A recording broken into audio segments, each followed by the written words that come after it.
Hi, hello, vanakkam, and welcome back to yet another episode on your favorite Little Slaw YouTube channel. So today in this video, like in your for other videos, so we're going to make this video something. It's going to be a little different, and we're going to discuss about the various environments that we have in software development. Because most of the time, I could see our subscribers or our viewers have a common query that at which environment do I need to do the testing, or which, like I'm getting a different environment, shall I use this test environment for testing? So in this video we're going to discuss about what are all the environments we have in the software development and which environment is the right one to do the testing. And also, before we move on to this video, this is me, Asan Shanmugam. I welcome you all to Little Slide YouTube channel. Please don't forget to subscribe to our channel. And I believe all these videos were quite different and they were really helpful in your day-to-day activities because all these videos are coming from your questions and your queries which you ask daily to me on the WhatsApp channel. So it's most every video that you're watching is from your question. And again the another part is like please don't forget to share the video with your friends and consider joining my channel. It's just 29 rupees INR, 29 INR, which is less than cost of a coffee. So please do join, consider joining my channel, and that will help me to create more quality content like this. And please do consider joining my WhatsApp channel where we have like more than 300 testers, at least for today I checked. We have like more than 300 other testers, performance testers and engineers we have, and we have a lot of discussions going on, and we do help other people in case if they got any queries. So please do consider joining our channel. And yeah, with no further delay, let's go to the video. So the first part here is the software development. So any software development typically involves multiple environments, and the reason is to ensure that we do thorough and quality testing before we release the product to the end user. So that is the reason we do have multiple environments.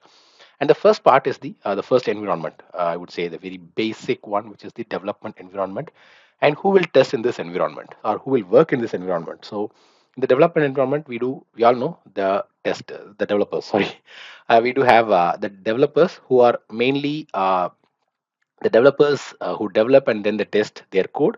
And what type of testing do we do in the development environment? So we do unit testing, so where the developers write their code and they execute their test for every individual components or any functions.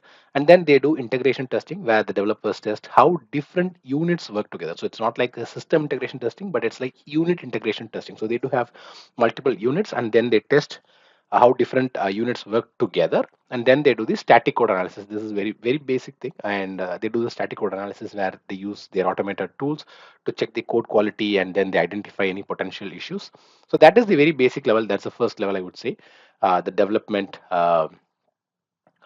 environment. So in this environment, I would recommend, please, performance testers, please don't do any testing here because this will be like a very basic, very minimal configuration, and it's only configured for the developers for the sake of development. So please don't anytime don't try to test your testing in the development environment.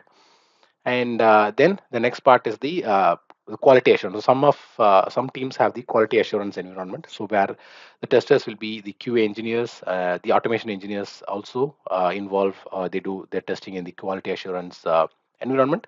And then when it comes to the types of testing, so we do have functional testing where we verify that any features works based on the requirement. So that's a functional testing. So we all know what's a functional testing. So that's the very basic, which we normally call it as a manual testing. So, but it has to be called as functional testing, I would say, where we verify the features. And then we do have the regression testing, where we ensure that any new changes don't break the existing functionality. So that is the regression, and that we do very often after every change has been tested. And then we do the automated testing, where we run the scripted tests to cover the repetitive scenarios. So instead of doing them manually, we do it through automation tools. And then we have the exploratory testing, where we do unscripted testing to find any unexpected issues. So that's the reason we do the exploratory testing in the QA environment. And this QA environment is more comprehensive. So in terms of like the QA engineers will conduct thorough testing of new and changed code, and both the automated and manual tests are performed, as I told you earlier.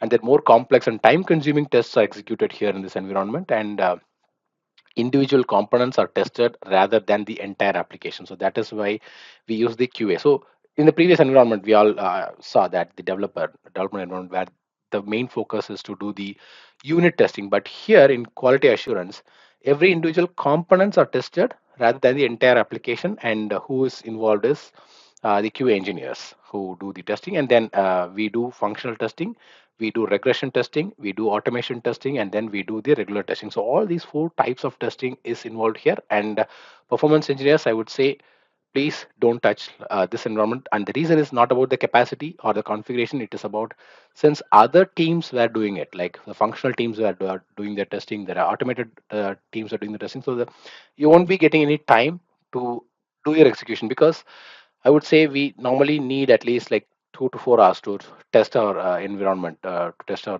load test, right? So we do not involve our performance testing in this environment. And then the next part is the system integration testing. So the SIT, the system integration testing, is focused on testing the interaction between different components. So that's why we call it a system integration testing.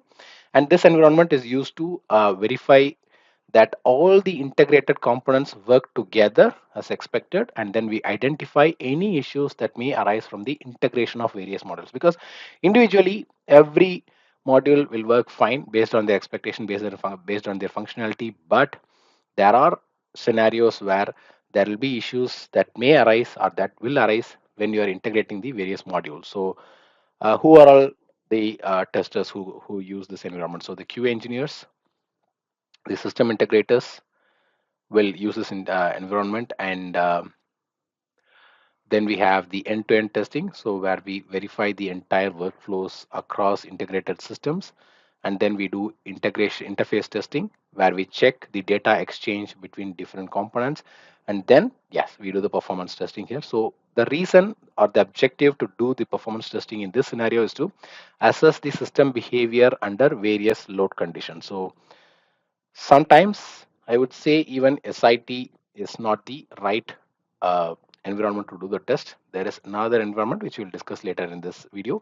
But the main objective of this scenario is to identify that if there is any issues that arises from integrating the various modules. So that is the main objective of this scenario. And also the another part is to verify that all the integrated components work together as expected. So this will be mostly tested by the QA engineers and the system integrator. So even have not even added the performance engineers here, but a few a little of the performance testing can be done, but I would still not recommend the performance engineers to even touch this environment.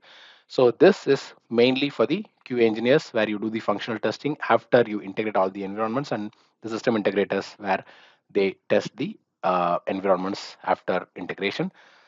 And then comes the UAT, where we all know the user acceptance testing. So the name itself tells it that it's a user acceptance. So who are the end testers? So the end users, the business analyst, the product owners. So they are the people who involved in this environment. So mainly the testers are the end users, as I told you. So before it even goes out for the production, the UAT is the environment where the business analyst will see how does the system works, and if they have any issues, or if they do not find something is wrong, if they find something is wrong, or if nothing is going fine, they will stop the sign off in the UAT environment. They will not wait until it goes to the uh, production. So what type of testing we do? So we do user acceptance testing, which validates that the software meets the business requirements. And then we do the usability testing, which is evaluating the user experience and the interface design. So mainly the accessibility testing, I would say. So usability testing is another form of it. And then we do the business process testing, where we ensure the software supports real world workflows. So that's what I'm saying. So the real world, the production flows. So that is tested in the UAT environment. So the UAT is where the software is tested from the end user's perspective. So it is not used in terms of the developers or the testers perspective, because in dev environment, or in the dev, the very first one, so that is tested based on the developer, and then the QA, the stage, the any of the other environments will be tested in the view of, in the perspective of the testers. But this is the only environment which is tested based on the client's users or end users perspective. So the clients or end user will test the software to ensure it meets the requirements. Yes, so the client, the end user will actually jump in and he do the testing in this environment, and the environment is configured to run as a production build but with a separate database. Yes, so that database will be separate for this environment. So again I would say, like, for every environment the database is separate, but for this one, yes, so the environment is separate, the database is separate, and but still it will be the final environment before the code moves to the production. So like I told you, so it allows clients to see the real world real time view of the outcome, and they provide feedback again.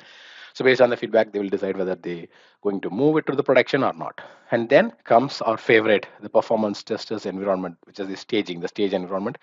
So who are going to use this environment? So we have the QA engineers. Yes, the QA engineers will do their final level, the final testing in the staging environment, and then we have the DevOps engineers, and then we have our performance engineers. Yes. So what type of testing we do? So we do the performance testing, where we conduct thorough load and stress test, and then we do security testing, where we perform vulnerability scans and penetration testing, and then we do configuration testing, where we verify the system behavior with production like settings. Yeah, that's why I'm stressing again on this point, the configuration testing, where we test the or where we verify the system behavior with the production like setting.